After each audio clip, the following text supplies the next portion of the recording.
இறைப்பற்று பெரும் ஆதாயம் தருவதுதான்.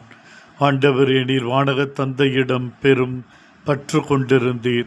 அந்த பற்றின் காரணமாக அவருடைய விருப்பங்களை எல்லாம் நீர் நிறைவேற்றினீர். எதையும் நீர் மறுக்கவில்லை. வேண்டாம், முடியாது என்று ஒதுக்கவில்லை. முடியாத சூழலிலும் தந்தையே, உமது பலத்தை எனக்கு தாரும் என்று வேண்டிக் கொண்டீர். இந்த தந்தையின் பற்று பாசத்திற்காக நீர் உண்மையை இழக்கவும் கூட நீ தயங்கவில்லை. ஆண்டவரே, அதை இறைப்பற்று எங்களுக்குள்ளும் வளர நிலைத்திருக்க வழிகாட்டியருளும்.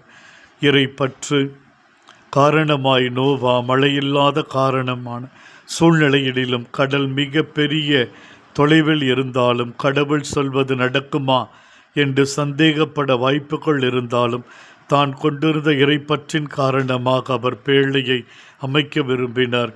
எத்தனை எதிர்ப்புகள், கேலி பேச்சுக்கள், நம்பிக்கையை குலைக்கும் காரணிகள் இருந்தாலும் அவரின் இறைப்பற்றி இவைகளை விட ஆழமானதாய் வலிமையுள்ளதாய் இருந்தது. அதனால்தான் ஆதாகியமாகிய உயிரையும் குடும்பத்தையும் அவர் காத்து கொள்கின்றார். தெய்வமே, நாங்களும் இறைப்பற்றில் உறுதியாய் இருக்கவும், சோதனைகள், கஷ்டங்கள் எங்கள் வாழ்வில் குறுக்கே வந்தாலும் நாங்கள் அவற்றை தாண்டி உயர் இறைப்பற்றுடன் நாங்கள் உடைய பிள்ளைகளாக வாழ எங்களுக்கு வழி காண்பியும்.